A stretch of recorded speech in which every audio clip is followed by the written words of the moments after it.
Hello बच्चों, welcome अपने unique minds classes में। आज की क्लास होने वाला है क्या? तो आज की क्लास में आपको होने वाला है cell cycle and cell division. किस कौन सी?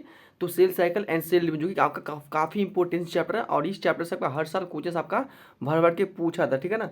तो जो भी स्टूडेंट है जो कि इस चैप्टर को मिस मत करना, क्योंकि इस चैप्टर से आपको नर्सिंग इंस्टीट्यूट प्लस में आपका जो बायोलॉजी का जो एग्जाम होता है, जो कि सीनियर एग्जाम, इसमें आपका बहुत सारा कोचेस भर के आता है। यदि आप किसी भी स्टेट नर्सिंग एग्जाम दे रहे हैं तो इसमें आपका कोचेस इसमें से देखने को मिलता है, ठीक है ना। यदि आप किसी भी स्टेट से नर्सिंग एग्जाम दे रहे हैं तो आपका सेल साइकिल सेल डिवीजन कोचेस आएगा, तो इससे बार आपका कोचेस नहीं जान रहा, ठीक है ना। इसीलिए ये सेशन जो आपका काफ़ी इंपॉर्टेंट सेशन है और आप लोग सेशन को अच्छे से ज्वाइन कर लीजिए, ठीक है ना। ये मैं बता रहा हूँ कि ये सबसे इंपॉर्टेंट यदि बात करूँ सबसे इंपॉर्टेंट किस लिए है, तो ये सेशन सबसे इंपॉर्टेंट है आपका जो कि यूपी के स्टूडेंट है उसके लिए काफ़ी इंपॉर्टेंट है। इसके लिए तो इसलिए बेहद इसलिए है क्योंकि जो इसमें से एक भी कोचेस इसको बाहर नहीं जाएगा, ठीक है ना। तो इसलिए यूपी का जो भी इतने स्टूडेंट है वो इस सेशन को ज्वाइन करना ना भूलना, ठीक है ना, क्योंकि बहुत इंपॉर्टेंट ये सेशन है जो कि टेस्ट सीरीज सारा कोचेस लाया गया और सर से आपका टेस्ट सीरीज, ठीक है ना। टेस्ट सीरीज क्वेश्चन है और इसमें आपका जो इसमें ये इस बैच में क्या खास आपका बात है, तो इस बैच में खास बात ये है कि आपका इसमें इंग्लिश और हिंदी दोनों मीडियम का कोचिंग रहने वाला है। जो कि आप हिंदी मीडियम के स्टूडेंट उसको भी कोई दिक्कत नहीं होगा, चाहे आप इंग्लिश मीडियम को उसको भी कोई दिक्कत नहीं होगा, ठीक है ना।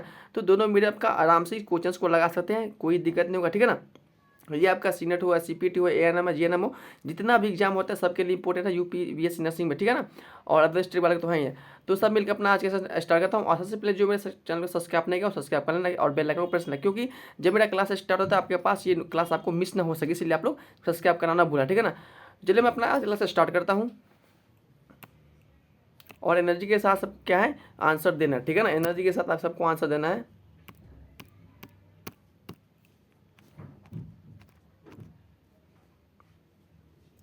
बेहद important chapter cell cycle and network, क्योंकि इस चैप्टर से हर साल क्वेश्चंस भर भर के पूछा जाता है, इसलिए आप लोग क्लास को मत मिस करिएगा, ठीक है ना।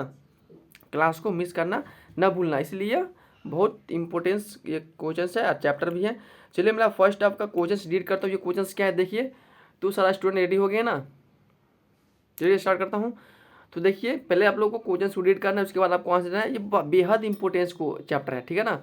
तो ये आप लोग मिस मत करिएगा, मिस करेगा समझो कि आपका इस चैप्टर से जो भी क्वेश्चन आने वाला था वो आपका वो नंबर चला गया, ठीक है ना। इसीलिए आप लोग मिस मत करिएगा, ठीक है ना। तो देखिए अब क्या है फिर ये क्वेश्चन क्या करें।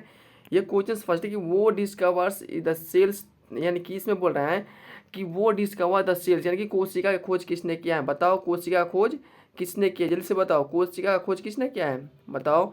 कोशिका है ना जो सेल हमारे बॉडी क्या है, सेल से ही मिलकर बना है ना, तो वही सेल्स जो है वो सेल्स का डिस्कवरी किसने किया है बताओ, यानी कि सेल्स का डिस्कवरी किसने किया। रॉबर्ट ब्राउन ने आपका सेल्स का डिस्कवरी किया है, बता सकते हैं कि रॉबर्ट ब्राउन ने आपका सेल्स का डिस्कवरी किया है, या आप बोल सकते हैं कि रॉबर्ट हुक ने आपका सेल्स का डिस्कवरी किया, या आप बोल सकते हैं कि एंटोनियो वॉन लीवेनहॉक ने आपका जो सेल्स का डिस्कवरी किया है, या रदरविर्चाउ ने आपका सेल्स का डिस्कवरी किया है। तो बचाओ सेल्स का डिस्कवरी किसने किया है। तो फ्रेंड्स आपको पता होगा कि जितने भी स्टूडेंट हैं उनको पता होगा कि सेल्स का डिस्कवरी किसने किया है।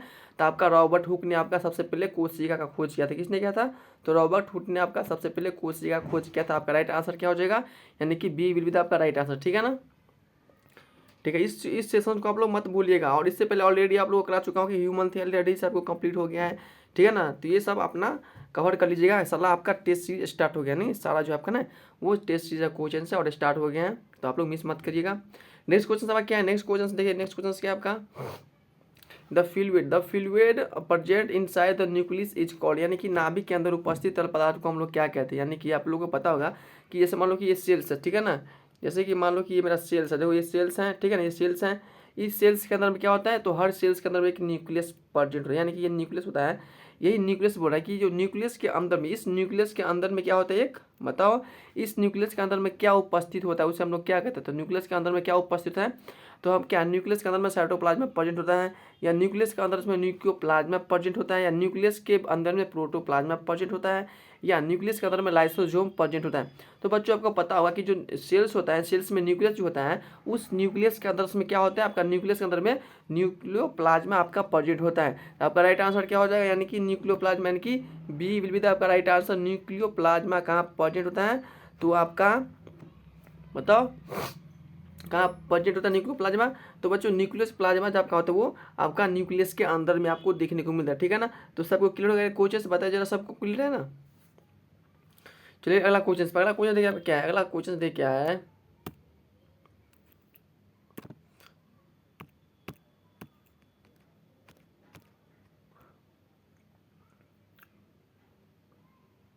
देखिए अगला क्वेश्चन आ गया है। अगला क्वेश्चन देखिए क्या है।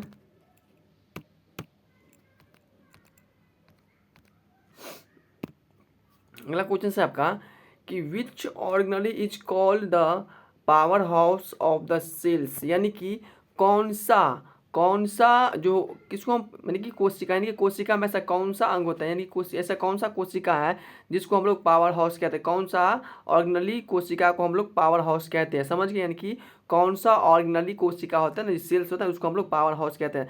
तो बताओ पावर हाउस हम लोग किसको कहते हैं, यानी कि जिसमें आपका पावर हाउस मतलब होता है किसमें एनर्जी आपका भरा पड़ा रहता है, ठीक है, इसी को हम लोग बोलते हैं पावर हाउस। तो पावर हाउस हम लोग किसको कहते हैं। तो फर्स्ट ऑप्शन क्या आपका, फर्स्ट ऑप्शन क्या, गोल्जी ऑपरेटर्स को हम लोग पावर हाउस कहते हैं, बता सकते कि गोल्जी ऑपरेटर्स को हम लोग पावर हाउस कहते हैं, या माइटोकॉन्ड्रिया को हम लोग पावर हाउस कहते हैं, या राइबोसोम को हम लोग पावर हाउस कहते हैं, या हम लोग लाइसोसोम को पावर हाउस कहते हैं। तो बताओ बच्चों पावर हाउस किसको हम कह सकते हैं, पावर हाउस हम लोग किसे कहते हैं। तो आपको पता होगा कि जो पावर हाउस किसे कहते हैं, जैसे कि हमारे अंदर जो एनर्जी जो बनता है किस में बनता है, बताओ हमारे एनर्जी में जो एनर्जी बनता है वो कहाँ बनता है, वो कहाँ बनता है, वो इसी को हम लोग क्या बोलते हैं, पावर हाउस। तो इसमें क्या होता है, एनर्जी ढेर सारा इसमें बन के वो आपका इकट्ठा हुआ आता है, तो एनर्जी का हम लोग पावर हाउस किसे कहते हैं। तो माइटोकॉन्ड्रिया को हम लोग एनर्जी का पावर हाउस कहते हैं, यानी कि जो एनर्जी का पावर हाउस हम लोग किसको कहते हैं, थी हम लोग माइटोकॉन्ड्रिया को हम लोग एनर्जी का पावर हाउस कहते हैं, ठीक है ना। तो सबको क्लियर होगा, इसका राइट आंसर क्या हो जाएगा, यानी कि बी विल बी द इसका राइट आंसर हो जाएगा, ठीक है ना। इसका राइट आंसर आपका बी विल बी द इसका राइट आंसर हो जाएगा, ठीक है ना। क्लियर सभी को। चलिए अगला क्वेश्चन पे देखिए, आपका अगला क्वेश्चन क्या है। अगला क्वेश्चन है आपका कि which structures controls the entry and the cells और सब्सटेंस इन द सेल्स, यानी कि which structures controls in the enter and exits of substance in the cells, यानी कि कौन सा संरचना कोशिका में पदार्थ के प्रवेश और निकास के नियंत्रित करता है। यानी कि हमारे बॉडी में जो सेल्स से मिलकर बना होता है वो सेल्स में क्या होता है, यानी कि इसमें सेल्स में ऐसा कौन सी सेल्स प्रेजेंट है जो कि बाहर से जो भी कोई पदार्थ को अंदर लेते हैं और अंदर से पदार्थ को बाहर निकालते हैं, यानी कि आदान प्रदान का काम कौन करता है, सेल्स में माने कि मेरा सेल्स है, ठीक है ना, ये सेल्स है। तो सेल्स के बाहर ऐसा क्या प्रेजेंट होता है, जो कोशिका के बाहर क्या प्रेजेंट होता है जो कि इसमें वो सेल्स में जो कि भोजन को आदान प्रदान का वो आपका वर्क करता है। तो बताओ कौन सी वर्क करता है। तो फर्स्ट क्या ऑप्शन है, फर्स्ट ऑप्शन आपका क्या है, न्यूक्लियस। क्या न्यूक्लियस जो होता है सेल्स में, ये आपका जो आदान प्रदान से यानी कि इंट्री और एग्जिट में ये काफ़ी इंपॉर्टेंट इसका रोल है।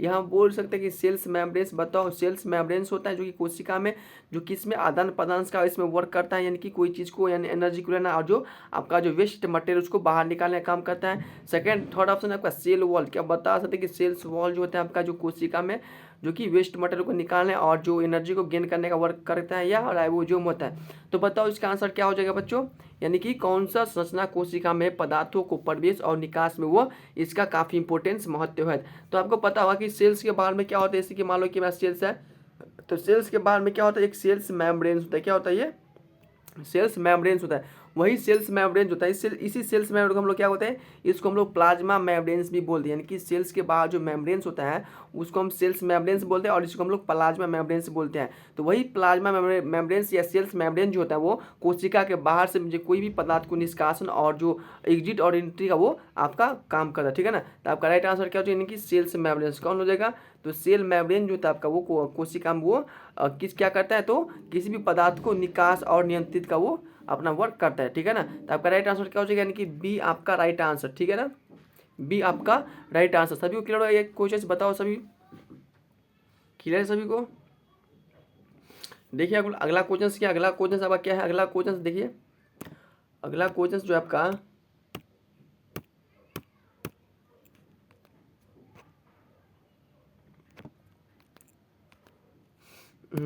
अगला क्वेश्चन क्या है कि what is the function of ribosome, what is the functions of ribosomes, यानी कि राइबोसोम्स का कार्य क्या होते हैं। बताओ कि राइबोसोम्स आप लोग समझते हो इसी माइटोकॉन्ड्रिया, माइटोकॉन्ड्रिया क्या काम था हमारे बॉडी में। तो माइटोकॉन्ड्रिया जो हमारे बॉडी में क्या करता है, वो एनर्जी को भी क्या करता था, वो स्टोर, यानी कि उसको हम पावर हाउस कहते हैं, यानी कि माइटोकॉन्ड्रिया को जैसे हम लोग पावर हाउस कहते हैं उसी प्रकार इसमें बोले कि राइबोसोम्स का कार्य क्या होता है, इसी को राइबोसोम्स को हम लोग क्या कह भी सकते हैं, ठीक है ना। तो फर्स्ट ऑप्शन क्या है, राइबोसोम्स को हम क्या कह सकते हैं कि राइबोसोम होता है प्रोटीन्स का सिंथेसिस, यानी कि वो प्रोटीन्स का संश्लेषण यानी कि प्रोटीन्स बनाने का काम मेरा बॉडी में राइबोसोम करते हैं, या लिपिड का सिंथेसिस क्या है, राइबोसोम होता है हमारे बॉडी में लिपिड बनाता है, लिपिड का संश्लेषण करता है, या एनर्जी का प्रोडक्शन यानी कि ऊर्जा का उत्पादन करता है, या डाइजेशन यानी कि पाचन में इसका इंपॉर्टेंस रोल है किसका, तो राइबोसोम का। तो बताओ राइबोसोम्स का कार्य क्या होता है। तो बच्चों आपको पता होगा कि राइबोसोम का कार्य क्या होता है। राइबोसोम्स का कार्य जो होता है वो यानी कि वो प्रोटीन्स का फैक्ट्री कहा गया है। राइबोसोम क्या कहते हैं हम लोग, प्रोटीन्स का फैक्ट्री। क्यों कहते हैं, क्योंकि उसमें आपका जो ढेर सारा यानी कि प्रोटीन्स इसमें बनता ही है। तो जिसमें जो चीज़ बनेगा तो उसको तो हम फैक्ट्री बोलते हैं ना। यानी कि मान लो जैसे मिल्क कहीं से निष्कासन हो रहा है कि कहीं पे मिल्क जो उत्पादन किया जा रहा है, तो जो मिल्क का फैक्ट्री से उसको मिल्क निकाला है ना, उसी प्रकार इसमें क्या कह रहा है कि जो राइबोसोम जो होता है वो प्रोटीन्स की की प्रोटीन्स फैक्ट्री इसको हम कहते हैं, जो कि राइबोसोम का वर्क होता है कि प्रोटीन्स का संश्लेषण यानी कि प्रोटीन्स का बनाना। तो उसी प्रकार यानी कि एक यहाँ से आपका ये भी क्वेश्चन आ सकता है कि प्रोटीन्स का फैक्ट्री हम लोग किसे कहते हैं, तो प्रोटीन का फैक्ट्री हम लोग राइबोसोम को कहते हैं। ये भी क्वेश्चन आ सकता है ना। तो दो तरीके से आपको यहाँ से क्वेश्चन निकाल सकते, ठीक है ना। जिसमें बोल रहा है कि जो राइबोसोम्स का कार्य क्या होता है, तो राइबोसोम्स का कार्य क्या होता है बच्चों, यानी कि प्रोटीन्स का संश्लेषण करना यानी कि प्रोटीन्स को उत्पादन करना, ठीक है ना, प्रोटीन्स का उत्पादन करना, समझ गए। तो आपका राइट आंसर क्या हो जाएगा, यानी कि ए बिल्कुल आपका राइट आंसर क्या हो जाएगा, ए आपका राइट आंसर हो जाएगा। यानी कि राइबोसोम जो होता है आपका वो प्रोटीन्स का बनाना है कि प्रोटीन्स का वो संश्लेषण करता है। संश्लेषण मतलब क्या होता है, कोई चीज़ का उत्पादन करना, ठीक है ना, वही है। नेक्स्ट क्या है, नेक्स्ट देखिए आपका नेक्स्ट क्वेश्चन क्या है। नेक्स्ट क्वेश्चन आपका है कि which cells organelle is involve in the photosynthesis. क्या हम इसको बोल सकते हैं, इसका आंसर आप लोग देख सकते हैं, बताओ इसका आंसर आप लोग देख सकते हैं। यानी कि कौन सा कोशिकांग प्रकाश संश्लेषण में शामिल है। तो बहुत इजी क्वेश्चन से बता सकते हैं आप लोग इसका आंसर। यानी कि इसे बोल रहे हैं कि कौन सा कोशिकांग प्रकाश संश्लेषण में शामिल की फोटोसिंथेसिस। आप लोग समझते हैं फोटोसिंथेसिस किस में होता है, तो फोटोसिंथेसिस आपका कहाँ होता है, तो प्लांट में आपका फोटोसिंथेसिस होता है। किस में होता है, तो प्लांट में आपका फोटोसिंथेसिस होता है। वही फोटोसिंथेसिस जो होता है वो किस में, यानी कि प्रकाश कौन सी कोशिका प्रकाश संश्लेषण में शामिल है, फोटोसिंथेसिस में कौन सी इसमें कोशिका शामिल है। तो फर्स्ट ऑप्शन क्या क्या, प्रकाश संश्लेषण में माइटोकॉन्ड्रिया शामिल है। बता सकते हैं कि प्रकाश संश्लेषण में माइटोकॉन्ड्रिया शामिल है, या हम बोल सकते हैं कि प्रकाश संश्लेषण में क्लोरोप्लास्ट शामिल है, या हम बोल सकते हैं कि प्रकाश संश्लेषण में गोल्जी बॉडी शामिल है, या हम बोल सकते हैं कि प्रकाश संश्लेषण में एंडोप्लाज्मिक रेटिकुलम शामिल है। तो बताओ बच्चों क्या हो जाएगा, प्रकाश संश्लेषण में क्या शामिल होता है। तो बच्चों को पता होगा कि जब तक प्रकाश संश्लेषण में यानी कि जो किसी भी प्लांट में फोटोसिंथेसिस होता है, यानी कि किसी भी प्लांट में फोटोसिंथेसिस होता है, तो इसमें क्या होता है बताओ, इसमें क्या होता है, बताओ क्या होता है इसमें, किसी भी प्लांट में फोटोसिंथेसिस तो क्या होता है कि जब तक प्लांट्स के लीफ में आपका क्लोरोफिल प्रेजेंट नहीं होगा तब तक वो फोटोसिंथेसिस नहीं करते। क्या नहीं कर सकता, तो फोटोसिंथेसिस वो नहीं कर सकता। उसी प्रकार से बोला कि जो कौन सा कोशिका प्रकाश संश्लेषण में शामिल है, तो आपका क्लोरोप्लास्ट जो होता है आपका वो प्रकाश संश्लेषण में आपका शामिल है। तो आपका राइट आंसर क्या हो जाएगा, कि बी बिल्कुल आपका राइट आंसर हो जाए, ठीक है ना, बी आपका राइट आंसर क्या हो जाएगा, बी आपका राइट आंसर। सभी को क्लियर है ना आवाज़, अब तो वॉइस क्लियर होगा ना, क्योंकि अब तो लग गए हैं ना, अब तो वॉइस क्लियर होगा सभी को। चलो नेक्स्ट क्वेश्चन पे, नेक्स्ट क्वेश्चन देखिए आपका क्या है। अगला क्वेश्चन जो है आपका, देखिए अगला क्वेश्चन क्या है, तो आपका अगला क्वेश्चन है कि ये क्वेश्चन कह रहा है कि which organelle is responsible for detoxification in liver cells. यानी किसे बोल रहा है कि लीवर कोशिका में विषहरण के लिए कौन सा कोशिका जिम्मेदार होता है। यानी किसे बोल रहा है कि लीवर में डिटॉक्सिफिकेशन है कि डिटॉक्सिफिकेशन के लिए लीवर्स में कौन सा सेल्स इसमें इसका काफ़ी इंपॉर्टेंस रोल होता है। तो बताओ कि सेल्स का जो डिटॉक्सिफिकेशन में इसका इंपॉर्टेंस रोल होता है, तो क्या हम बोल सकते हैं कि लाइसोसोम, क्या लाइसोसोम सेल होता है उसका इंपॉर्टेंस रोल होता है, या हम बोल सकते हैं कि पेरोक्सीसोम्स नामक सेल्स की काफ़ी इंपॉर्टेंस रोल होता है, या हम बोल सकते हैं कि गोल्जी बॉडी हो जाएगा या माइटोकॉन्ड्रिया हो जाएगा। तो बताओ क्या हो जाएगा, यानी कि लीवर कोशिका में यानी कि जो लीवर सेल्स में डिटॉक्सिफिकेशन के लिए किस सेल्स की काफ़ी इंपॉर्टेंस रोल होता है। बोलो क्या किसका इंपॉर्टेंस रोल होता है, क्या हम बोल सकते हैं कि यानी कि पेरोक्सीसोम्स जो सेल्स होता है उसका काफ़ी इंपॉर्टेंस होता है, हम बोल सकते हैं, बताओ। हाँ यही हो जाएगा, क्या हो जाएगा आपका, यानी कि पेरोक्सीसोम्स नामक जो सेल्स होता है वही आपका लीवर्स में क्या होता है, यानी कि डिटॉक्सिफिकेशन के लिए काफ़ी इंपॉर्टेंस रोल होता है। तो आपका राइट आंसर हो जाएगा बी, आपका क्या हो जाएगा, बी विल विद आपका राइट आंसर क्या हो जाएगा, बी विल विद आपका राइट आंसर, ठीक है ना, बी आपका इसका राइट आंसर हो जाएगा। चलिए नेक्स्ट क्वेश्चन पे, आपका जो नेक्स्ट क्वेश्चन क्या है, नेक्स्ट क्वेश्चन क्या है, ये क्वेश्चन है अगला।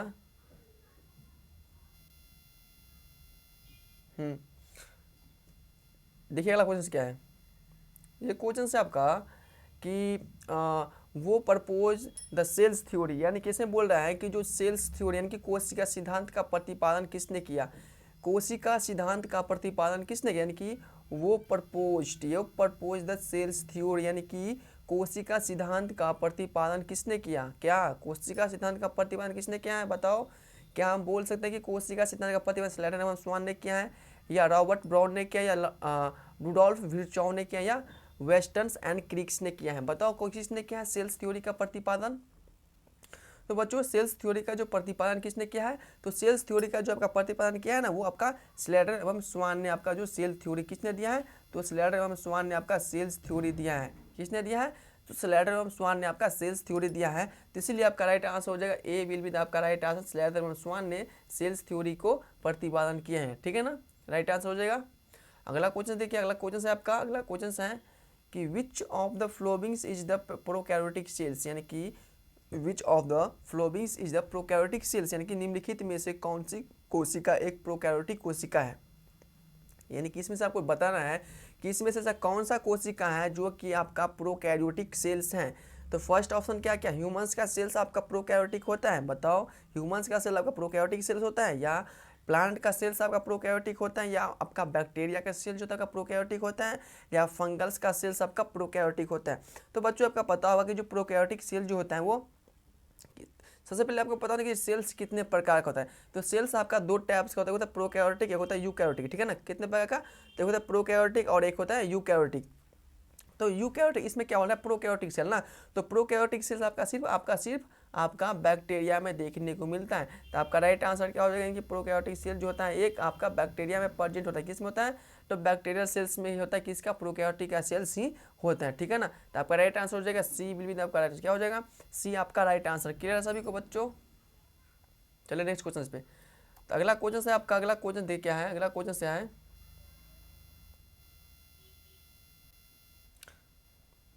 अगला क्वेश्चन क्या है कि the outer most layer of a plant cells, यानी किसने बोला है कि the outer most layer of a plant cells, यानी कि एक पादप कोशिका की सबसे परत क्या होती है? यानी कि किसी भी एक पादप, यानी कि एक पादप प्लांट सेल्स की जो सबसे बाहरी परत होते हैं उसको हम लोग क्या कहते हैं? यानी कि प्लांट जो सब आप लोग सुनेंगे पेड़ देखे होंगे ना, पेड़ के जो सबसे बाहरी का जो आपको लोग लेयर देखते होंगे जो काफ़ी स्ट्रॉन्ग होता है, उस लेयर को हम लोग क्या कहते हैं? ठीक है ना, इस लेयर को हम लोग क्या कहते हैं? इसमें बोला है। तो फर्स्ट ऑप्शन क्या है कि इसमें सेल्स मेम्ब्रेन हम इस लेयर को कहते हैं? बताओ, सेल्स मेम्ब्रेन हम लोग क्या कहते हैं? प्लांट का जो सबसे बाहरी आवरण उसको हम लोग सेल्स मेम्ब्रेन कहते हैं, या इसको हम साइटोप्लाज्मा कहते हैं, या इसको हम लोग सेल्स वॉल कहते हैं, या इसको हम लोग न्यूक्लियस कहते हैं? बताओ क्या कहते हैं?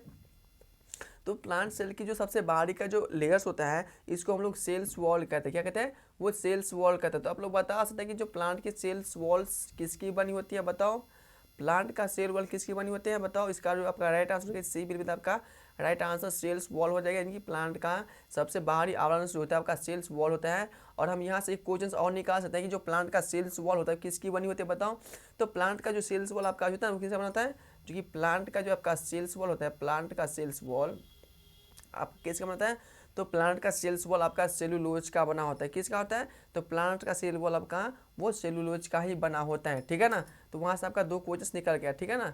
तो आपको क्वेश्चन सिर्फ निकालना आना चाहिए कहाँ से क्वेश्चन आ सकता है, ठीक है ना।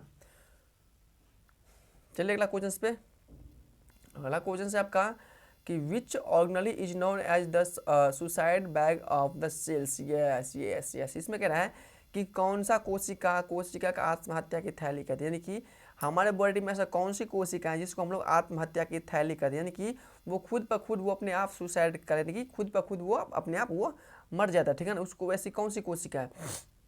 क्या माइटोकॉन्ड्रिया ऐसी कोशिका जो खुद अपना आप मर जाने की सुसाइड बैग वो कर खुद वो मर जाता है, या राइबोसोम होता है वो सुसाइड बैग करते हैं, या आपका लाइसोसोम होता है, या गोल्जी एपरेटस होता है? तो बताओ कौन सी कोशिका होता है हमारे बॉडी में वो सुसाइड बैग यानी कि सुसाइड सेल के नाम से इसको हम लोग जानते हैं, ठीक है ना। तो कौन सी कोशिका होता है? तो लाइसोसोम नामक जो ऐसी सेल कोशिका होती है उसको हम लोग क्या बोलते हैं? वो सुसाइड बैग, यानी कि वो खुद ब खुद वो अपना क्या कर रहा है, तो वो आत्महत्या की, यानी आत्महत्या की थैली किसको कहते हैं? तो हम लोग लाइसोसोम कोशिका को कहते हैं, ठीक है ना। तो आपका राइट आंसर क्या हो जाएगा? यानी कि आपका राइट आंसर हो जाएगा बी विद आपका right answer lysosome, sorry C हो जाएगा, यानी कि लाइसोसोम को ही हम लोग क्या बोलते हैं? आत्महत्या की थैली कहते हैं। लेकिन इसका एक अमेजिंग कहानी क्या है? इसका एक अमेजिंग कहानी है कि जैसे हमारे बॉडी में, यानी कि मान लो कोई सेल्स है, सेल्स के अंदर में क्या होगा? सेल्स में आपका डीएन होगा, आरएन होगा, आपका एंडोप्लाज्मिक रेटिकुलम हो जाएगा, सेल साइटोप्लाज्मा हो जाएगा, ठीक है ना। आपका इसमें गोल्जी बॉडी हो जाएगा। उसके बाद में बोल दो बहुत सारा इसमें सेल्स में देखने को, ठीक है। यदि मान लो कि न्यूक्लियस में आपका सेल्स में सब प्रेजेंट है, ठीक है ना। सेल्स में आपका लाइसोसोम ही प्रेजेंट होता है। ये लाइसोसोम क्या बोलेगा कि सेल्स को डीएनए को कि भाई तुम अपना जो एनर्जी रिलीज करो। तो डीएनए क्या करेगा, ये डीएनए मान लो कोई एक ऐसा जो बंदा होता है वो बदमस्ती करते हैं, कि वो काफ़ी बदमाश होता है। तो उसी पर क्या है हमारा सेल्स में डीएनए क्या भी मान लो कि ये बदमाश है, ठीक है ना। उसको बोला कि लाइसोसोम भाई तुम एनर्जी रिलीज करो, क्या करेगा, तुम एनर्जी दो, एनर्जी चाहिए सेल्स को। लेकिन क्या करेगा डीएनए, वो एनर्जी लूज नहीं करेगा, क्या करेगा, वो डीएनए एनर्जी उसको नहीं देगा। तो क्या करेगा लाइसोसोम, वो बोलेगा भाई तू नहीं देगा, बोलेगा नहीं देंगे, बोलेगा नहीं देगा, नहीं देगा। वो क्या करेगा, वो अपने खुद भी मरेगा और इस डीएनए को भी वो मार देता है, ठीक है ना। अपना एक फिर न्यू से दूसरा डीएनए बनता है, ठीक है ना। तो वो अपना क्या कहता है, वो एनर्जी देता है सेल्स को, ठीक है ना। तो उसी लिए हम लोग आत्महत्या के थैली को लाइसोसोम। इसी पर कहानी किसका है, तो आरएनए की कहानी है, आप इसके पास साइटोप्लाज्म की कहानी है, सब का। यानी कि ये जो होता है लाइसोसोम, वो इसको बोलता है कि भाई तुम एनर्जी दो या आपका तुम प्रोटीन्स बनाओ, नहीं बनेगा तो उसको इस सेल्स को ही मार के फेंक देगा। कौन, तो लाइसोसोम खुद भी मरेगा और उसको भी वो मार देता है, ठीक है ना। तो वही इसकी कहानी है लाइसोसोम में। बहुत इमेजिंग कहानी है, आप लोग थ्योरी पढ़ेंगे ना तो बहुत मजा आएगा लाइसोसोम के बारे में, ठीक है ना। अगला क्वेश्चन देखिए, अगला क्वेश्चन आपका क्या है, अगला क्वेश्चन देखिए, अगला क्वेश्चन आपका है क्या, अगला क्वेश्चन देखिए क्या है, अगला क्वेश्चन क्या है इनकी, what is the function of the Golgi apparatus, what is the function of the Golgi apparatus, यानी कि गोल्जी उपकरण का कार्य क्या होता है हमारे बॉडी में, यानी कि हमारे सेल्स में आपके गोल्जी प्रेजेंट होते हैं। उस गोल्जी का हमारे सेल्स में क्या काम है बताओ। क्या गोल्जी प्रोटीन का सिंथेसिस कर सकता है, फर्स्ट ऑप्शन ये है कि गोल्जी प्रोटीन का सिंथेसिस कर सकता है, या एनर्जी का बना यानी कि एनर्जी का प्रोडक्शन यानी कि ऊर्जा उत्पादन का काम आपका गोल्जी बॉडी करता है, या आपका मॉडिफिकेशन पैकिंग और प्रोटीन्स यानी कि प्रोटीन्स का संशोधन और पैकिंग का काम कौन करते हैं, तो क्या आपका गोल्जी बॉडी करते हैं बताओ। क्या आपका जेनेटिक इंफॉर्मेशन स्ट्रॉन्ग यानी कि अनुवांशिक जानकारी का संग्रह आपका गोल्जी एपरेटस देता है, बताओ गोल्जी एपरेटस का हमारे बॉडी में क्या काम है। तो गोल्जी एपरेटस का जो हमारे बॉडी में रोल क्या होता है, उसका रोल होता है कि जो modification packing of the proteins यानी कि प्रोटीन्स का संशोधन और इसके पैकेजिंग में इसका काफ़ी इसका महत्वपूर्ण काम होता है, ठीक है ना। तो आपका राइट आंसर क्या हो जाएगा, यानी कि सी बिल्कुल आपका राइट आंसर। गोल्जी एपरेटस का जो हमारे बॉडी में रोल होता है वो प्रोटीन्स का क्या करता है, तो प्रोटीन्स का क्या करता है, पैकिंग करता है एंड मॉडिफिकेशन का इसका काफ़ी इंपॉर्टेंस रोल है, ठीक है ना। चलिए क्लियर है सभी को। अगला क्वेश्चन देखिए, अगला क्वेश्चन क्या आपका, अगला क्वेश्चन है कि which organelle is responsible for a cellular respiration, ओ यानी किसने बोल रहा है कि कौन सा कोशिकांग कोशिका श्वसन के लिए उत्तरदायी होता है, कौन सा कोशिकांग जो कोशिका श्वसन के लिए वो उत्तरदायी होता है, यानी कि हमारे ऐसे कौन सी कोशिका प्रेजेंट है जो कोशिका यानी कि रिस्पायरेशन के लिए रिस्पॉन्सिबल है, किसके लिए, तो रिस्पायरेशन के लिए कौन सी सेल आपका रिस्पॉन्सिबल होते हैं। तो फर्स्ट ऑप्शन क्या है, क्या न्यूक्लियस जो होता है आपका वो रिस्पॉन्सिबल होता है आपका रिस्पायरेशन के लिए, या आपका क्लोरोप्लास्ट आपका रिस्पायरेशन के लिए आपका क्या बोलता है रिस्पॉन्सिबल होता है, या माइटोकॉन्ड्रिया होता है आपका जो रिस्पॉन्सिबल है, आपका राइबोसोम आपका रिस्पॉन्सिबल होता है। तो कौन सा कोशिकांग श्वसन के लिए आपका रिस्पॉन्सिबल होता है, तो कौन सा होता है आपका माइटोकॉन्ड्रिया होता है, कौन होता है, तो आपका जो माइटोकॉन्ड्रिया सेल्स होता है वो आपका क्या होता है रिस्पायरेशन के लिए, यानी कि सेलुलर रिस्पायरेशन, यानी कि सेलुलर रिस्पायरेशन किस में होता है बताओ आप लोग एक बात बताओ कि सेलुलर रिस्पायरेशन किसको कहते हैं और ए सेलुलर रिस्पायरेशन हम लोग किसको कहते हैं, आपका ये टॉपिक है, ठीक है ना। तो इसमें आपका हो जाएगा यानी कि जो रिस्पॉन्सिबल फॉर सेलुलर रिस्पायरेशन के अलावा हो जाएगा माइटोकॉन्ड्रिया, कौन हो जाएगा, तो माइटोकॉन्ड्रिया होता है आपका सेलुलर रिस्पायरेशन के लिए वो रिस्पॉन्सिबल होता है, ठीक है ना। तो आप यहाँ से कह सकते हैं कि जो सेलुलर रिस्पायरेशन हम लोग किसको कहते हैं, या आपका ए सेलुलर रिस्पायरेशन हम लोग किसको कहते हैं बताओ, सेलुलर रिस्पायरेशन किसे कहते हैं और ए सेलुलर रिस्पायरेशन हम लोग किसको कहते हैं बताओ जल्दी से बताओ किसको कहते हैं सेलुलर रिस्पायरेशन और ए सेलुलर रिस्पायरेशन।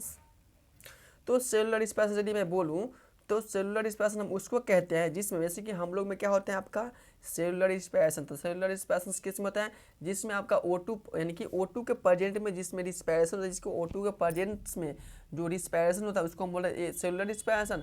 जो O2 के एब्सेंट में यानी कि CO2 के प्रेजेंट में आपका रिस्पायरेशन होता है उसको हम बोलते हैं ए सेलुलर रिस्पायरेशन, किसको बोलते हैं एनारोबिक रिस्पायरेशन या एरोबिक रिस्पायरेशन उसको हम बोलते हैं, ठीक है ना। तो क्लियर होगा सभी को। तो हम लोग क्या होता है हम लोग में आपका होता है सेलुलर रिस्पायरेशन, क्योंकि हम लोग ऑक्सीजन लेते हैं ना, तो ऑक्सीजन के प्रेजेंट में आपका सेलुलर रिस्पायरेशन होता है। तो हमारे और में क्या होता है तो सेलुलर रिस्पिरेशन, यदि मैं बोल सकता हूँ कि हमारे बॉडी भी कभी कभी आपका ए सेलुलर रिस्पिरेशन करता है। कब करता है? जैसे कि मान लो हम लोग दौड़ रहे हैं या कहीं खेल रहे हैं, कूद रहे हैं, या हम लोग क्या करते हैं, तो हम लोग व्यायाम कर रहे हैं, तो उस समय क्या होता है, हमारे बॉडी को ज़्यादा मात्रा में क्या चाहिए, तो आपका ऑक्सीजन चाहिए, कि आपका ज़्यादा मात्रा में क्या चाहिए, तो ऑक्सीजन चाहिए। इस समय क्या होता है कि आपका हर बॉडी के पार्ट में नहीं पहुंच पाने के कारण क्या होता है, यहाँ पे आपका एनएरोबिक रिस्पिरेशन हो जाता है, ठीक है ना। क्या होता है, तो एनएरोबिक रिस्पिरेशन हो जाता है। तो वही रिस्पिरेशन के कारण जहाँ जहाँ बॉडी पे, हमारे बॉडी में एनएरोबिक रिस्पिरेशन हुआ आता है, वहाँ पे आपका क्या होता है, तो लैक्टिक एसिड जम जाता है। वही लैक्टिक एसिड जमने के कारण हमारे बॉडी में कभी कभी आपका ऐंठन होता है, ठीक है ना। फिर वो ऑटोमेटिक अपने आप वो क्या होता है, वो ठीक हो जाता है, ठीक है ना। तो वही इसका आपका रोल है, ठीक है ना। चलिए अगला क्वेश्चन पे, अगला क्वेश्चन क्या है, देखिए अगला क्वेश्चन ये आपका है,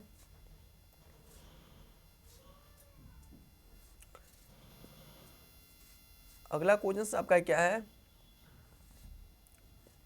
अगला क्वेश्चन क्या है कि what is the main function of the endoplasmic reticulum, यानी कि इसमें बोल रहा है कि एंडोप्लाज्मिक रेटिकुलम का मुख्य कार्य क्या है। एंडोप्लाज्मिक रेटिकुलम्स का मुख्य कार्य क्या है, क्या प्रोटीन्स एंड लिपिड का सिंथेसिस करता है एंडोप्लाज्मिक रेटिकुलम, या एनर्जी का प्रोडक्शन कहता है आपका एंडोप्लाज्मिक रेटिकुलम, या वेस्ट एलिमिनेशन यानी कि अपशिष्ट पदार्थ को बाहर निकालने में वो काम करते हैं एंडोप्लाज्मिक रेटिकुलम, या सेल्स को डिवीजन करने में आपका काम होता है एंडोप्लाज्मिक रेटिकुलम को। तो बताओ बच्चों की जो एंडोप्लाज्मिक रेटिकुलम होता है उसका काम क्या होता है। तो एंडोप्लाज्मिक रेटिकुलम का काम क्या होता है, यानी कि प्रोटीन्स एंड लिपिड का सिंथेसिस करना है। तो प्रोटीन और लिपिड का वो बनाने में इसका भी काफ़ी रोल होता है, किसका, तो एंडोप्लाज्मिक रेटिकुलम का। तो हम बोल सकते हैं कि आपका आंसर हो जाएगा, यानी कि प्रोटीन एंड लिपिड के सिंथेसिस में क्या होता है आपका एंडोप्लाज्मिक रेटिकुलम का। यदि एनर्जी का ऊर्जा के उत्पादन के लिए सिर्फ हो जाएगा तो आपका कौन सा हो जाएगा, माइटोकॉन्ड्रिया। अवशिष्ट निष्कासन यानी कि एलिमिनेशन होगा नहीं, बट सेल डिवीजन का आपका साइटोकाइनेसिस यानी सेंट्रोसोम होता है, बट ये नहीं होगा, ठीक है ना।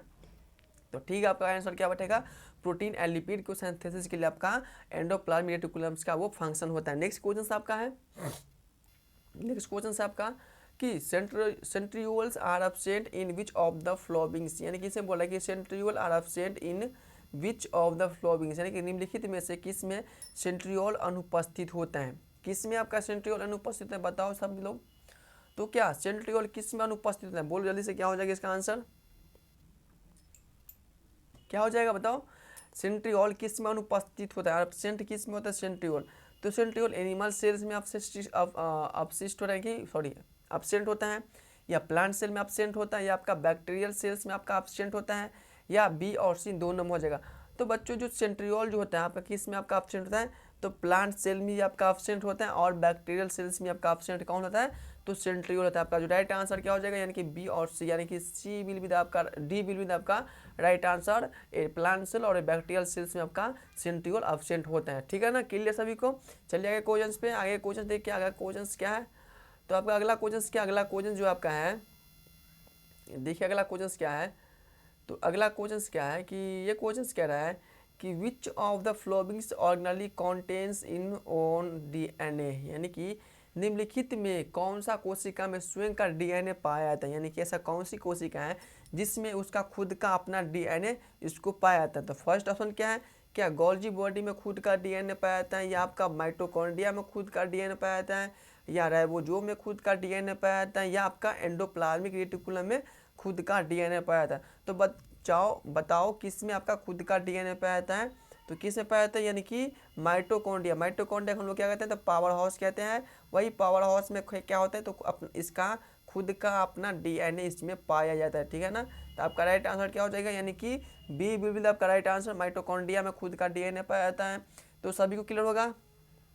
चलिए अगला क्वेश्चन पे, अगला क्वेश्चन जो आपका है, ये क्वेश्चन कह रहा है कि which is responsible for formation of lysozyme, यानी कि लाइसोसोम के निर्माण के लिए कौन सा कोशिका उत्तरदायी होती है। यानी कि इसे बोल रहे हैं कि लाइसोसोम आप लोग समझते होंगे, जिससे हम लोग सुसाइड यानी कि आत्महत्या की थैली किसको बोलते हैं, तो लाइसोजैम को बोलते हैं, इसमें बोले लाइसोसोम बोले ना। तो वही लाइसोसोम जो होता है, लाइसोसोम्स के निर्माण के लिए कौन सी कोशिका इसमें उत्तरदायी होते हैं।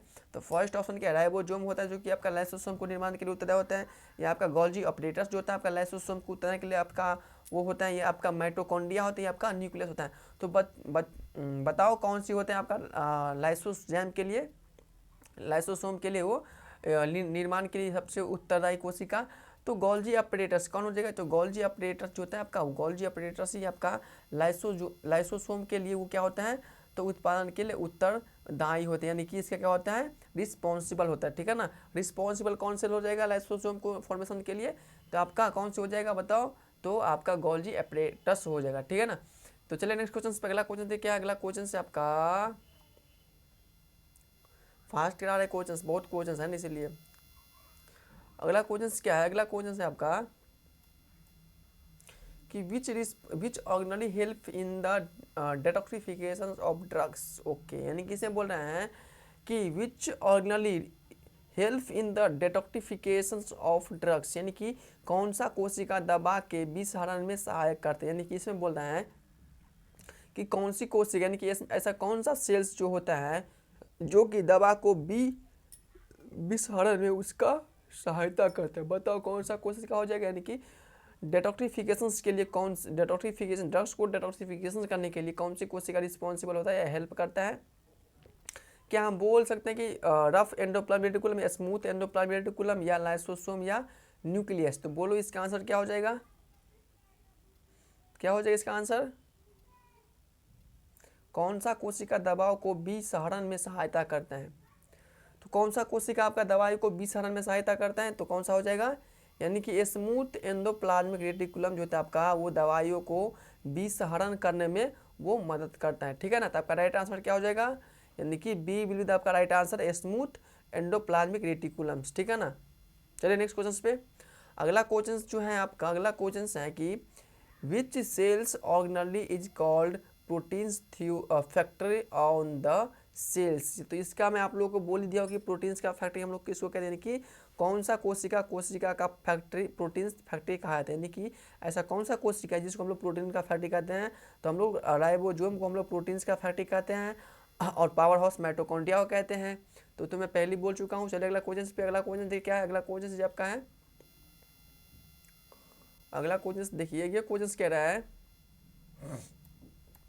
ये क्वेश्चन क्या है कि what is the main function of plasma membrane. इसमें बोल रहा है कि जो सेल्स की जो सबसे बाहरी आवरण कौन होता है, तो प्लाज्मा मेम्ब्रेन है, उसी को हम बोलते हैं क्या, सेल्स मेम्ब्रेन बोलता है, ठीक है ना। तो वही से बोल रहा है कि जो प्लाज्मा मेम्ब्रेन का क्या कार्य होता है, यानी कि प्लाज्मा झिल्ली का मुख्य कार्य क्या होता है। तो आपको पहले ही बता दो कि प्लाज्मा झिल्ली का कार्य होता है, यानी कि पदार्थ को आगमन करने के लिए, निकालने और निष्कासन और आगमन करने के लिए, एग्जिट और एंट्री करने के लिए आपका प्लाज्मा मेम्ब्रेन या प्लाज्मा क्या बोलते हैं, सेल मेम्ब्रेन, ठीक है ना। तो आपका राइट आंसर कि controlling the movement of substance या सिंथेसिस प्रोटीन्स या स्ट्रॉन्ग जेनेटिक मटेरियल्स या प्रोवाइडिंग एनर्जी। नहीं, इसमें क्या हो जाएगा आपका, यानी कि पदार्थ की आवाजाही को नियंत्रित, हाँ पदार्थ की आवाजाही का नियंत्रित कौन करता है, तो आपका सेल्स मेम्ब्रेन करता है। कौन करता है, तो आपका सेल्स मेम्ब्रेन जो होता है, आपका सेल्स का जो सबसे बाहरी का आवरण होता है, वो आपका पदार्थों को आने और जाने का काम करता है, ठीक है ना।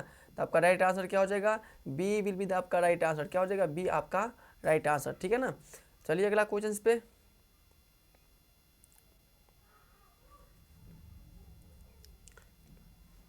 अगला क्वेश्चन देखिए आपका क्या है, अगला क्वेश्चन से आपका कि which organelle is responsible for the cells digestion, यानी कि कौन सा कोशिका के पाचन के लिए उत्तरदायी होती है, यानी कि कौन सा कोशिका, यानी कि कौन सा कोशिका ऐसा कौन सा कोशिका है जो कि कोशिका को ही पाचन के लिए वो उत्तरदायी होता है। बताओ क्या राइबोसोम्स ऐसी कोशिका जो कि कोशिका को पाचन के लिए उत्तरदायी होते हैं, या गोल्जी अपरेटस होता है, या लाइसोसोम होता है, या आपका न्यूक्लियस होता है। बताओ कौन सी कोशिका जो होता है आपका, वो कोशिका के पाचन के लिए वो आपका उत्तरदायी होता है। तो जो भी बच्चों इस क्वेश्चन को पहले सुना होगा उसका मैं आंसर बोल चुका हूँ, तो इसका आंसर आप ही लोग देना है, ठीक है ना। आप लोग को इसका आंसर देना है, मैं भी क्यों लगा रहा हूँ, मैं तो आंसर ही बता रहा हूँ यार।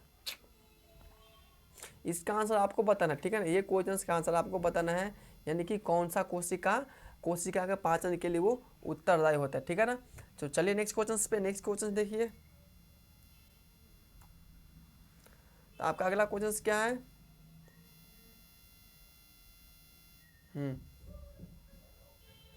अगला क्वेश्चन है कि वो propose that all cells arise from pre existing cells, यानी कि किसने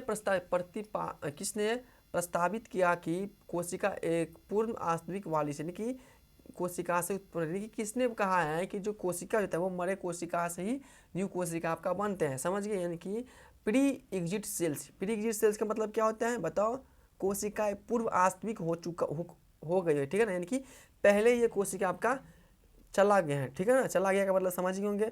तो यही इसी कोशिका से मेरा न्यू कोशिका बनता है, ठीक है ना, वही इसमें बोला है। किसने कहा है? तो किसने कहा? रॉबर्ट हुक ने किया है, या स्लेटर एवं स्वान ने किया है, या वेस्टर्न एंड क्रिक्स ने किया है, या आपका रुडोल्फ विर्चॉ ने किया है। तो बच्चों किसने कहा है कि जो पुराने कोशिका से ही न्यू कोशिका आता है? तो किसने कहा? यानी कि रॉल्फ विर्चॉ, हाँ रॉल्फ विर्चॉ जो था ना वो महान साइंटिस्ट, यानी कि रुडोल्फ विर्चॉ जो महान साइंटिस्ट जो थे मेरा रुडोल्फ विर्चॉ, उसी ने कहा था कि जो मेरा नए कोशिका बनता है वो पुराने कोशिका से ही बनता है, ठीक है ना। तो आपका राइट आंसर हो जाएगा रुडोल्फ विर्चॉ हो जाएगा। कौन सा हो जाएगा? तो रुडोल्फ विर्चॉ हो जाएगा, ठीक है ना। अगला क्वेश्चन देखिए, अगला क्वेश्चन क्या है आपका? अगला क्वेश्चन क्या है कि what is the major component of the plant cells walls, यानी कि पादप कोशिका भित्ति, यानी कि पादप के कोशिका भित्ति का प्रमुख घटक क्या होता है? यानी कि जो पादप का जो कोशिका होता है उसका कोशिका जो होता है ना उसी को कोशिका भित्ति बोलते हैं। वही कोशिका भित्ति का जो प्रमुख घटक उसमें बोला, यानी कि कंपोनेंट इसका मेजर क्या होता है? तो पादप कोशिका जो अपना प्लांट सेल का जो आपका क्या बोलते हैं इसको, जो कंपोनेंट होता है वो काफ़ी ईजी है, यानी कि आपका सेल कौन होता है? तो सेलुलोज ही होता है। तो आपका राइट आंसर क्या हो जाएगा? बी विल बी द आपका राइट आंसर, ठीक है ना। तो एक भी क्वेश्चन को आप लोग के नहीं मिस करना है, चाहे आप बीएससी नर्सिंग बिहार का स्टूडेंट हो, या आपका राजस्थान के हो, या आप कहीं का हो, ठीक है ना। तो आपका इस चैप्टर से यदि क्वेश्चंस आएगा तो इससे बाहर एक भी क्वेश्चंस नहीं जाने वाला, वो मेरा गारंटी है। यदि यूपी वाले हो तो यूपी वाले के तो फ्री का है सारा, ठीक है ना। उसका तो 100% आएगा, उसका तो 100% गारंटी के साथ आएगा ही आएगा क्वेश्चंस, ठीक है ना। तो इसीलिए एक भी क्वेश्चंस मिस नहीं करने आप लोगों को। चलिए नेक्स्ट क्वेश्चन पे, अगला क्वेश्चन देखिए क्या है। अगला क्वेश्चन जो आपका है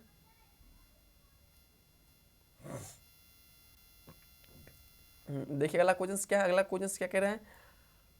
अगला क्वेश्चन कह रहे हैं कि अगला क्वेश्चन क्या कह रहे हैं कि which structure help in the cell division in animal cells, यानी कि पशु कोशिकाओं में कोशिका विभाजन में कौन सी संरचना सहायता करती हैं? बताओ कौन सी संरचना सहायता करते हैं पशु को, यानी कि एनिमल सेल में सेल को डिवीजन के लिए कौन सी कोशिका उसको सहायता करते हैं? कौन सी कोशिका सहायता करते हैं बताओ?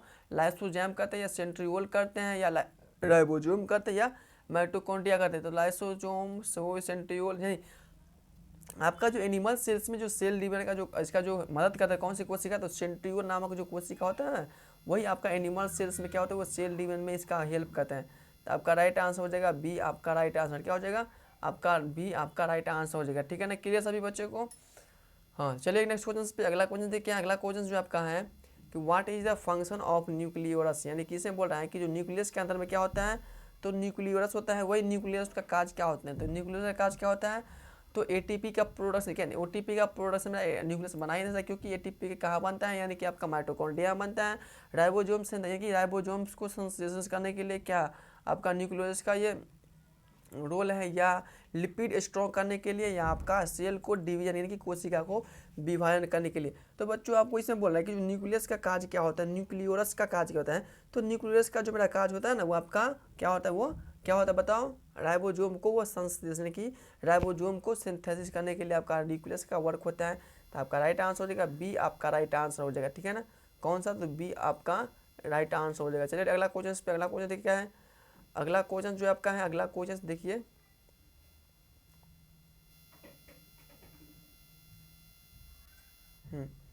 अगला क्वेश्चन जो है आपका, ये क्वेश्चन है कि which of the followings is not found in a prokaryotic cells, यानी कि निम्नलिखित में से क्या प्रोकैरियोटिक कोशिका में नहीं पाया जाता है? यानी कि इसमें से आपका क्या है जो कि आपका प्रोकैरियोटिक में आपको नहीं पाया जाता है? तो क्या डीएनए जो होता है आपका प्रोकैरियोटिक कोशिका में नहीं पाया जाता है, या आपका राइबोसोम्स नहीं पाया जाता है, या आपका न्यूक्लियस नहीं पाया जाता है, या आपका साइटोप्लाज्म आपका प्रोकैरियोटिक में नहीं पाया जाता है? तो इसका आंसर आप लोग बताना क्या आपका प्रोकैरियोटिक में नहीं पाया जाता है, क्योंकि मैंने इसका भी आंसर आपको पहले ही बता चुका हूँ। जो भी ध्यान से सुना होगा तो इसको पता होगा कि इसका आंसर क्या हो जाएगा। तो ये मेरा दो क्वेश्चन आप लोगों को मैं दे चुका हूँ, ठीक है ना। अगला कोशिका मैं बोल रहा हूँ। अगला क्वेश्चन क्या आपका? तो अगला क्वेश्चन जो आपका है कि the nucleus membranes is absent इन, यानी कि इसे बोल रहा है कि न्यूक्लियर मेम्ब्रेन्स किस में अनुपस्थित होते हैं? बताओ न्यूक्लियस, यानी कि जो न्यूक्लियस में होता है ना, जैसे कि मान लो ये मेरा सेल्स है, सेल्स के अंदर में क्या है? ये मेरा न्यूक्लियस है, ठीक है ना। न्यूक्लियस के ऊपर में क्या होता है? एक न्यूक्लियस मेम्ब्रेन्स क्या होता है? तो न्यूक्लियस के ऊपर में भी एक होता है न्यूक्लियस मेम्ब्रेन्स। वही न्यूक्लियस मेम्ब्रेन जो बोल रहा है वो किस सेल्स में आपका एब्सेंट होता है? तो न्यूक्लियस मेम्ब्रेन जो होता है किस सेल्स में एब्सेंट होता है बताओ? एनिमल सेल्स में या प्लांट सेल्स में होता है? बताओ किस में आपका न्यूक्लियस मेम्ब्रेन एब्सेंट होता है? न्यूक्लियस मेम्ब्रेन्स किस में एब्सेंट होता है बताओ? प्रोकैरियोटिक सेल्स में या यूकैरियोटिक सेल्स में या एनिमल सेल्स में या प्लांट सेल्स में? बताओ किस में? हाँ चलिए चलिए नेक्स्ट क्वेश्चन पे।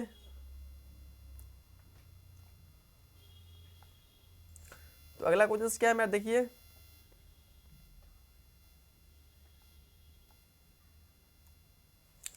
विच organelle is responsible for transport within the cells, यानी कि कोशिकांग के भीतर में परिवहन के लिए क्या उत्तरदायी होता है? बताओ, यानी कि कौन सा कोशिका के भीतर में परिवहन के लिए उत्तरदायी होता है? यानी कि कोशिका जो होता है उस कोशिका के भीतर में ही कोशिका को क्या बोलते हैं, इसको परिवहन के लिए कौन सी कोशिका उत्तरदायी होते हैं? तो गोल्जी अपरेटस होता है उत्तरदायी, ये आपका राइबोसोम्स होता है, ये आपका एंडोप्लाज्मिक रेटिकुलम्स होता है। बताओ कौन सी कोशिका को जो अंदर में परिवहन के लिए वो उत्तरदायी होता है? बताओ कौन सी हो जाएगा,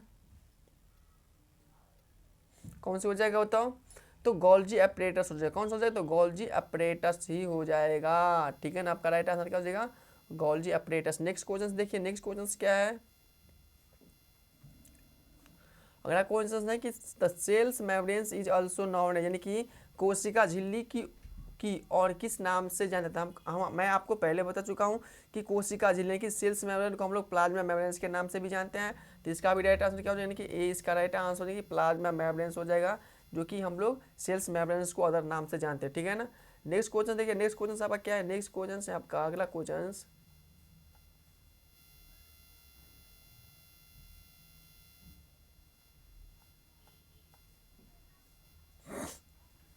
the cells membrane is prokaryotic cells is composed of, यानी कि प्रोकैरियोटिक कोशिका में कोशिका झिल्ली किसकी बनी होती है? यानी कि प्रोकैरियोटिक जो सेल्स होते हैं, यानी कि प्रोकैरियोटिक जो कोशिका होते हैं उसमें कोशिका झिल्ली किसकी बनी होती है? यानी कि फास्फोलिपिड्स की बनी होती है या सेलुलोज एंड प्रोटीन्स की बनी होती है, या आपका पेप्टाइडोग्लाइकोजन एंड लिपिड्स की बनी होती है, या आपका आरएनए या प्रोटीन्स का बना होता है? तो बताओ किसकी बनी होती है आपका प्रोकैरियोटिक में कोशिका झिल्ली? बताओ बच्चों, फास्फोलिपिड की बनी होती है या सेलुलोज एंड प्रोटीन्स की बनी होती है, आपका पेप्टाइडो ग्लाइकोजन्स एंड लिपिड्स की बनी होती है, या आपका आरएनए या प्रोटीन्स की बनी होती है? बताओ किसकी बनी होती है?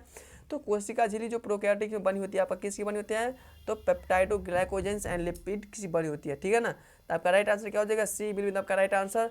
चलिए अगला क्वेश्चन पे, अगला क्वेश्चन जो आपका है क्या है?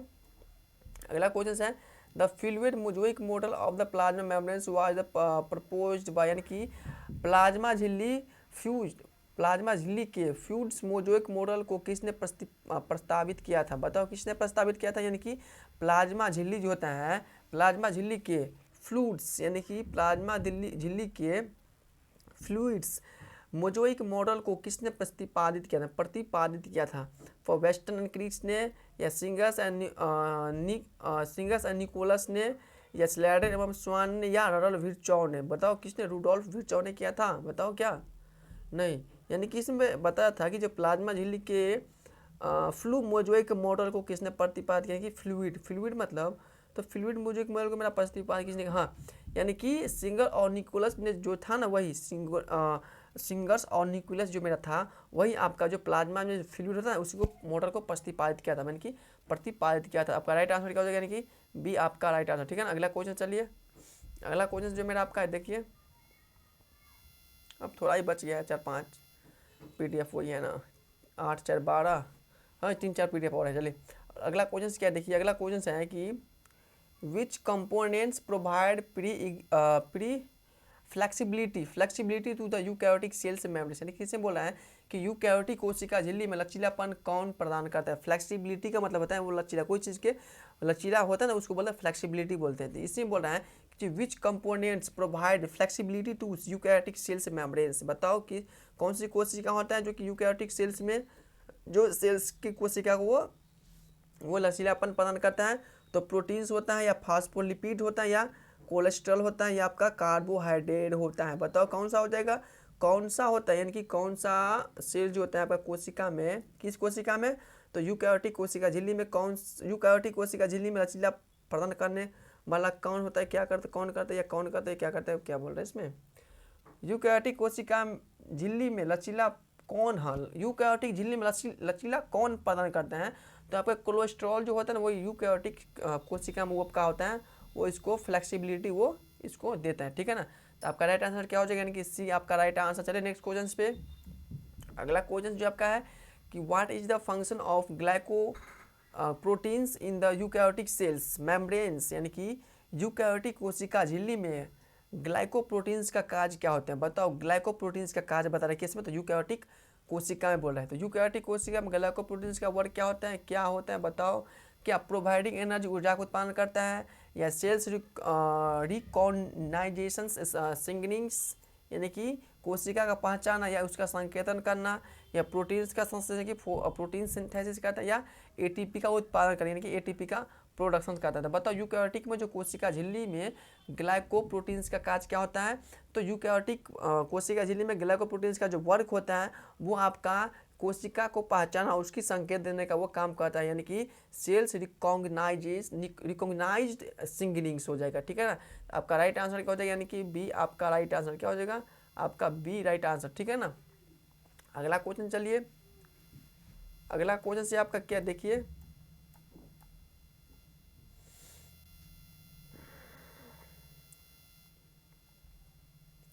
अगला क्वेश्चन है कि the term cells membranes was first coined by, यानी कि सेल मेम्ब्रेन्स सब का पहली उल्लेखन किसने, यानी कि सेल्स जो होता है ना, सेल्स के बाद में सेल्स मेम्ब्रेन्स होता है, वही सेल्स मेम्ब्रेन्स शब्द का सबसे पहले उल्लेखन किसने किया बताओ? रॉबर्ट हुक ने किया, या नील्स क्रामर ने किया, या कि नागेली और क्रैमस ने किया आपका, या सिंगर और निकोलस ने किया, रूडोल्फ वुर्चो ने किया। तो उसका भी जो कि सेल्स मेम्ब्रेन्स की जो सबसे बाहर के जो सेल मेम्ब्रेन्स को प्लाज्मा मेम्ब्रेन्स बोलते हैं, उसका सबसे पहले उल्लेखन किसने किया है? तो सिंगर और निकोलस ने इसका भी वही उल्लेखन किया, ठीक है ना। तो इसका भी राइट आंसर क्या हो जाएगा? सी हो जाएगा। अगला क्वेश्चन मेरा है, अगला क्वेश्चन है कि the plasma membranes in the both prokaryotic and eukaryotic cells mainly consist of, यानी कि प्रोकैरियोटिक और यूकैरियोटिक कोशिका में प्लाज्मा झिल्ली मुख्य रूप से किसकी बनी होती है? बताओ, प्रोकैरियोटिक हो या यूकैरियोटिक कोशिका हो, दोनों जो होता है प्रोकैरियोटिक या हो या यूकैरियोटिक हो, दोनों में प्लाज्मा झिल्ली किसकी बनी होती है? बताओ, लिपिड बैरियर या प्रोटीन्स की, या डीएनए आरएनए की, या स्टार्च एंजाइम्स की, या सेलुलोज या प्रोटीन्स की बनी होती है? बताओ किसकी बनी होती है? तो आपका लिपिड एंड प्रोटीन्स की बनी होती है, लिपिड बैरियर और प्रोटीन्स की बनी होती है, ठीक है ना। तो आपका राइट आंसर क्या हो जाएगा? बी आपका राइट आंसर, ठीक है ना। अगला क्वेश्चन चलिए, अगला क्वेश्चन देखिए, नेक्स्ट क्वेश्चन। तो आपका जो नेक्स्ट क्वेश्चन जो है क्या है, देखो नेक्स्ट क्वेश्चन है कि विच types of transports does not requires energy, यानी कि कौन सा परिवहन प्रकार ऊर्जा की आवश्यकता नहीं करती, यानी कि इसमें से कौन सा परिवहन होता है जो कि ऊर्जा के प्रकार की आवश्यकता नहीं रखता है, समझ गए? एक्टिव ट्रांसपोर्ट, या साइटोसिस, या डिफ्यूजन्स, या एक्सोसाइटोसिस, बताओ कौन सा हो जाएगा? तो ऊर्जा प्रचार प्रसार का जो महत्व आवश्यकता किसको नहीं होते हैं? तो डिफ्यूजन्स को नहीं होते, किसको नहीं होते हैं?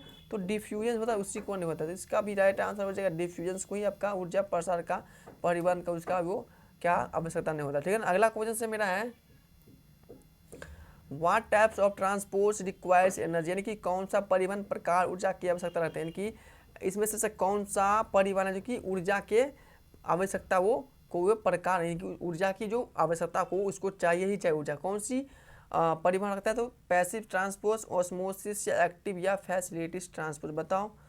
तो भाई जो भी जिसको कौन सा परिवहन प्रकार ऊर्जा, तो प्रकार ऊर्जा उसी को जो एक्टिव रहता है ना, तो इसमें आपका एक्टिव ट्रांसपोर्ट हो जाएगा, कौन सा हो जाएगा? तो एक्टिव ट्रांसपोर्ट हो जाएगा। चलिए अगला क्वेश्चन पे देखिए, आज का मेरा लास्ट क्वेश्चन आने वाला है। अब आज का मेरा लास्ट क्वेश्चन आ गया ये,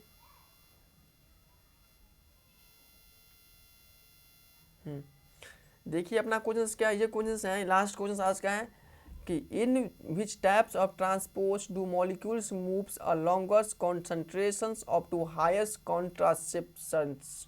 कॉन्सेंट्रेशंस, यानी कि कौन से परिवहन में अणु निम्न सांद्रण से उच्च सांद्रण की ओर, यानी कि इसमें बोल रहे हैं कि कौन सा, यानी कि ऐसा कौन सा सिस्टम है, यानी कि ऐसा कौन सी परिवहन है जिसमें जो अणु होता है वो निम्न, यानी कि नीचे स्तर से ऊंचे स्तर पर जाता है। तो डिफ्यूजन में जाता है या आपका ऑस्मोसिस में जाता है या आपका एक्टिव में जाता है, आपका फैसिलिटी में जाता है। तो बताओ कौन सी जगह फैसिलिटेड डिफ्यूजन में आता है, यानी कि सहायक में या एक्टिव में या ऑस्मोसिस में, आपका डिफ्यूजन में। तो जल्दी इसका आंसर बताओ क्या हो जाएगा। तब तक मैं नेक्स्ट क्वेश्चन को रीड करता हूँ। नेक्स्ट क्वेश्चन सवाल क्या है कि which part of the plasma membranes act as the barrier to water soluble substance, यानी कैसे बोल रहे हैं कि प्लाज्मा झिल्ली का कौन सा भाग जल अघुलनशील पदार्थों के लिए बाधा के रूप में कार्य करता है। बताओ कौन सी जो होता है प्लाज्मा झिल्ली की जो जल के अघुलनशील यानी कि अघुलनशील बोला अघुलनशील पदार्थ के लिए वो बाधा के रूप में वो कार्य करता है। कौन करता है? तो फास्फोलिपिड बैरियर या कार्बोहाइड्रेट चेन्स या कोलेस्ट्रॉल मॉलिक्यूल्स या प्रोटीन्स चैनल्स या प्रोटीन्स चैनल्स कहाँ से हो जाएगा, नहीं होगा। इसमें बोल रहा है कि जो which parts of plants membranes act as the barriers to water soluble substance, water soluble substance this is called phospholipid barrier की फॉस्फोलिपिड द्विस्तर से ही आपका क्या होता है, आपका जो होता है वो अघुलनशील पदार्थों के लिए वो क्या होता है आपका बाधा के कार्य करता है। ठीक है ना। तो आज का क्वेश्चन से मेरा यही पे हो गया समाप्त। ठीक है ना। मैं लास्ट में एक ओवरव्यू दे रहा हूँ कि मैंने आज क्या क्या कंप्लीट किया हूँ आज सारा क्लास में। तो सारा क्लास में मैंने कंप्लीट किया हूँ, बताओ क्या क्या हूँ। सबसे पहले मैंने अपना पूरा टेस्ट सीरीज जो कि ऑल सब्जेक्ट किया हूँ। नेक्स्ट मेरा ह्यूमन हेल्थ है जो कि इस क्वेश्चन से आपका भर भर के क्वेश्चन पूछा था कि हर साल जो कि आपका सीनियर हो CPT हो जितने भी एग्जाम हो, ठीक है ना, हर साल पूछता है। इसके बाद मेरा नेक्स्ट टेस्ट सीरीज का कौन से चैप्टर का हुआ था, cell cycle and cell division के लिए। तो ये भी मेरा आपका एक क्लास आज तो खत्म हो ही गया और एक क्लास और होगा जिसमें आपका दोनों क्लास में आपका cell cycle and cell division आपका कंप्लीटली खत्म हो जाएगा। जो कि यदि मैं बात करूँ सेल साइकिल और सेल डिवीजन के बारे में तो ये भी चैप्टर आपका काफ़ी इंपॉर्टेंट है जो कि आपका यूपी में बहुत सारा इसमें से क्वेश्चन पूछा गया, किसी में तो नर्सिंग इंस्टीट्यूट में पूछा गया और जो बिहार में भी इसमें से क्वेश्चन आ गया, बहुत सारा एम्स में भी इसमें से क्वेश्चन पूछा गया। ठीक है ना। तो इसीलिए आप इस चैप्टर को मिस मत करिएगा, बहुत इंपॉर्टेंट चैप्टर है। यदि मैं चाहता हूँ कि यदि मैं जैसे आपको लोग को यूपी वालों के लिए करा रहा है क्वेश्चन तो सोचा था कि इसमें और 10-15 क्वेश्चन ऐड कर देता हूँ ताकि किसी और दूसरे स्टेट वालों को इसमें से बेनिफिट मिले। ठीक है ना। तो इसीलिए मैं दूसरे स्टेट वालों के लिए भी इसमें क्वेश्चन डाल रहा हूँ जो कि आपका नेक्स्ट जो सब्जेक्ट है जैसे ह्यूमन रिप्रोडक्शन में आपको देखने को मिलेगा। सब सारा स्टेट वाले बच्चों को आपका नर्सिंग जो क्वेश्चन सभी को मिलेगा। यदि मैं यूपी के बाद यूपी के लिए तो फ्री है ना, यूपी के लिए तो ऐसे भाई ले जाओ जितना नंबर लेना ले जाओ, सिर्फ क्लास लगाओ और नंबर लेके आओ। ठीक है ना।